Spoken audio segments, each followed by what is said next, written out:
सभी मेंबर्स को मेरा नमस्ते। चलिए आज देखते हैं कि ड्राई वेस्ट जो होता है उसको कैसे मैनेज किया जाए। ड्राई वेस्ट को भी मैनेज करना एक डिफ़िकल्ट टास्क होता है। अलग अलग तरीके का सामान होता है, recycle, non recycle, single use. तो बहुत तरीके का सामान ऐसा होता है जिसको समझ में नहीं आता है किस तरीके से रिसाइकिल किया जाए। तो आज मैं आपको दिखाऊंगी कि किस तरीके से उनको डिवाइड कैटेगरीज़ में रखा जाए ताकि आपको कबाड़ी वाले को, रद्दी वाले को, रैक पिकर्स को देना आसान रहे। या फिर अगर हम विदेश में रहते हैं जहाँ पर रैक पिकर्स नहीं आते हैं तो उनको एक सेपरेट पॉलिथीन में रख के अगर हम उसको टाई करके थ्रो करते हैं तो वो सीधे जब रिसाइकिल बिन में जाएंगे तो उनको उसको सेग्रीगेट करना और रिसाइकिल करना आसान रहेगा। ये दालों के पैकेट्स हैं जो आसानी से रिसाइकिल हो जाते हैं।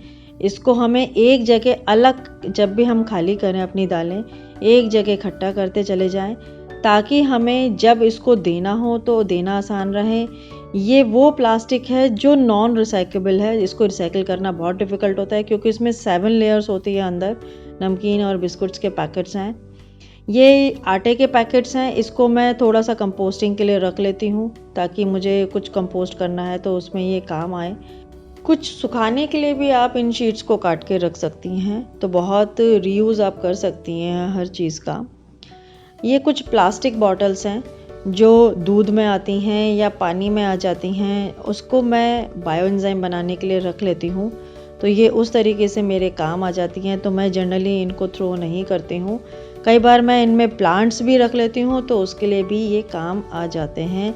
इन सबको भी मैं बायो एंजाइम स्टोर करने के लिए इस्तेमाल कर लेती हूँ।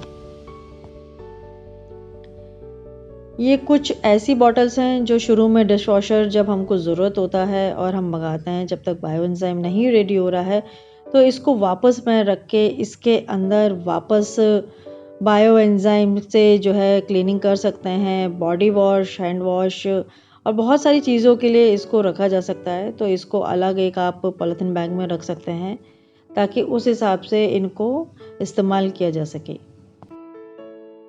कुछ बैग्स ये मैं अपने पास सेफ रखती हूँ ताकि मुझे कुछ स्टोर करना है, कुछ भर के रखना है, फ्रीज़ में कुछ स्टोर करना है, या किसी भी तरीके से मुझे प्लास्टिक का अगर कहीं यूज़ करना है तो उसके हिसाब से मैं कुछ कैरी बैग्स अपने पास सेफ रखती हूँ एक छोटी पॉलिथीन में, ताकि मुझे उनको रखना और यूज़ करना आसान रहे। आपको दिखाते हैं कि ये जो नॉन रिसाइकल प्लास्टिक होती है इसको क्यों रिसाइकिल नहीं कर सकते हैं, क्योंकि इसमें एक लेयर नहीं होती है। इसको हम टीयर भी नहीं कर सकते हैं। इसको बहुत मशीन से प्रेस किया जाता है ताकि इसको बिस्कुट या नमकीन उसमें एयर नहीं जाए, उसमें क्वालिटी इंटैक्ट रहे, वो क्रिस्प रहे।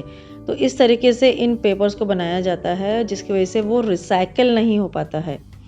और ये जो है इसको रिसाइकिल करना आसान है क्योंकि इसमें सिंगल शीट होती है। तो हमेशा इन पैकेट्स को आप अलग रखें ताकि रिसाइकिल करते समय उन्हें रिसाइकिल करना आसान रहे। ये इस तरीके के जो मिल्क के पैकेट्स आते हैं ये भी नॉन रिसाइकलेबल होते हैं क्योंकि इनमें भी 7 लेयर्स दी जाती हैं। तो इनको भी आप उसी कैटेगरी में ऐड करिएगा। अब मैं इनको सेग्रीगेट कैसे करती हूँ, इनको मैंने 4 डस्टबिन में मैं डिवाइड कर देती हूँ ताकि जब मैंने ये पॉलिथीन बैग भर गया, इसको मैंने टाई किया, चाहे मैं इसको रैक पिकर को दूँ और चाहे मैं एज इट इज़ इसको बड़े डस्टबिन में डाल दूँ ताकि वहाँ से जो गार्बेज कार आती है वो उसको लेकर जाए और सीधे उसको सेग्रीगेट करना बहुत आसान हो जाए। चलिए मैं आप इनको अरेंज करना दिखाती हूँ। ये एक डस्टबिन में मैं वो प्लास्टिक बैग डालती हूँ जो सिंगल यूज़ हैं और रिसाइकल नहीं हो सकते हैं।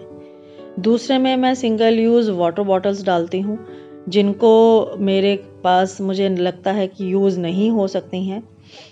और तीसरे बैग में मैं वो कैरी बैग्स डालती हूँ जो रिसाइकल हो सकते हैं आराम से, और उनको एक जगह इकट्ठा करने के बाद उसको टाई करके देना आसान है ताकि उनको उस मेहनत से वो लोग बच जाएं जिसकी वजह से हम लोग लैंडफिल्स को कलेक्ट बहुत सारा कलेक्ट करते जा रहे हैं, लैंडफिल्स बढ़ते चले जा रहे हैं। बहुत तरीके के प्लास्टिक बैग्स हैं जो रिसाइकिल हो सकते हैं, उसको हम इसमें ऐड कर सकते हैं। ये मैंने एक ई वेस्ट का भी बनाया है क्योंकि ई वेस्ट सबसे ज़्यादा फ्लेम जनरेट करता है गार्बेज में, धुआं उससे सबसे ज़्यादा निकलता है। इसकी वजह से हमें ई वेस्ट हमेशा अलग रखना चाहिए। तो आपको समझ में आ रहा होगा कि किस तरीके से प्लास्टिक वेस्ट को अलग करें और किस तरीके से सेग्रीगेट करें। जितना आपके पास अलग अलग टाइप का वेस्ट निकलता है उस तरीके से आप जो है डस्टबिन का बना सकते हैं। आई होप आपको ये वीडियो पसंद आया होगा। वेस्ट सेग्रीगेशन ज़रूर करिएगा। बहुत बहुत धन्यवाद।